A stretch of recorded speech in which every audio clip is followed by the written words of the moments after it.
मीरपुर नाम के शहर में तेजस अपनी पत्नी नीरू के साथ रहता था।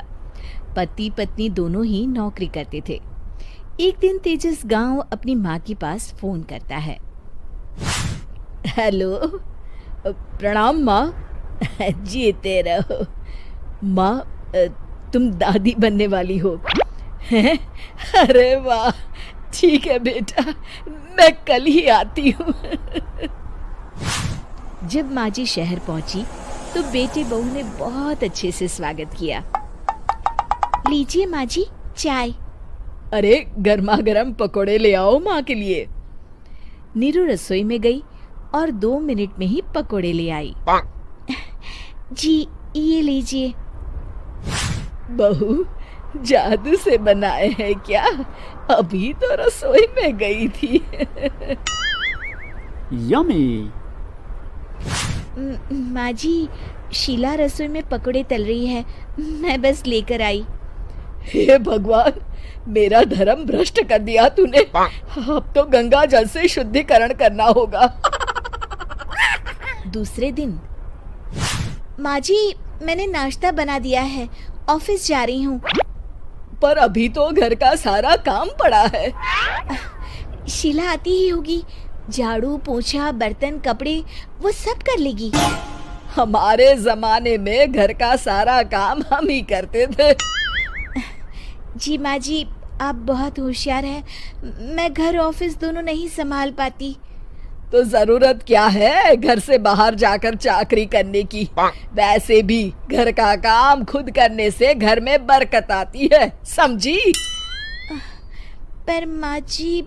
पर वर कुछ नहीं, इस महीने की पगार मिले फिर ऑफिस बंद। हाँ। रात को नीरू तेजस से कहती है, सुनिए जी, माँ जी बोल रही थी कि मैं नौकरी छोड़ दूं।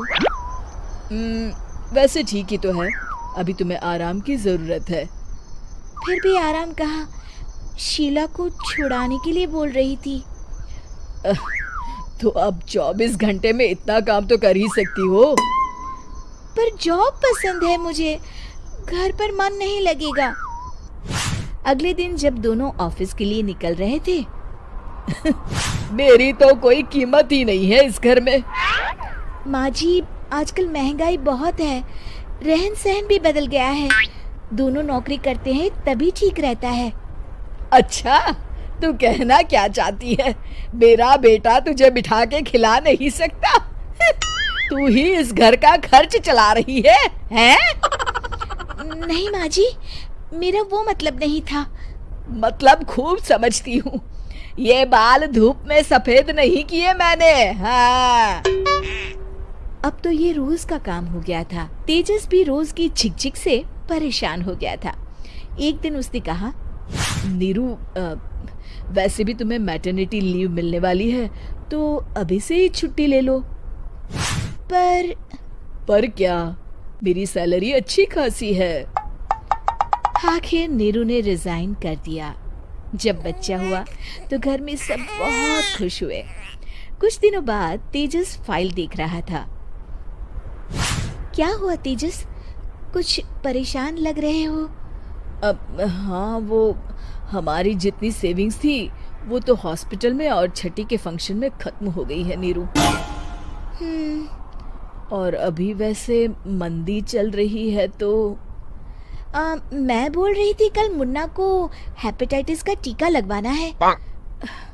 नीरू, क्या पोस्टपोन नहीं कर सकते? नहीं जी, बिल्कुल नहीं। अब तेजस को समझ में आ रहा था कि उससे गलती हुई है। पैसों की कमी का असर घर के माहौल पर भी पड़ रहा था।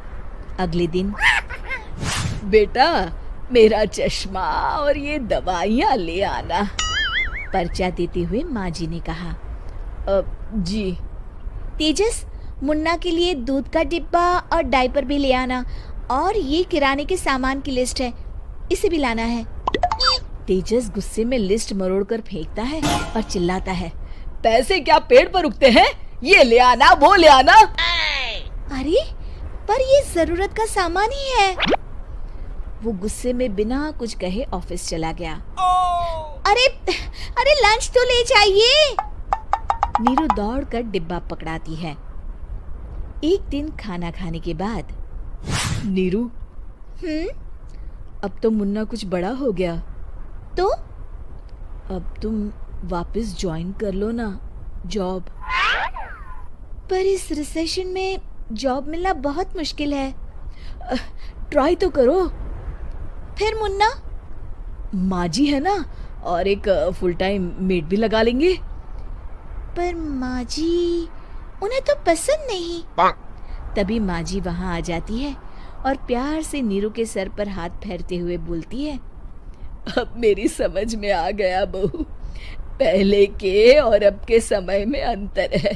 तुम काम शुरू करो, मुन्ना की जिम्मेदारी मेरी। मेरी प्यारी माँ जी। ये कहकर नीरू उनके गले लग गई। शिक्षा, परिवर्तन संसार का नियम है, हमें भी समय के साथ चलना चाहिए। उम्मीद है कि आपको हमारी ये कहानी पसंद आई होगी। कृपया हमारे चैनल को सब्सक्राइब करें और सभी अपडेट्स के लिए बेल आइकन जरूर क्लिक करें। और हाँ, वीडियो लाइक और शेयर करना मत भूलिएगा। Bye bye.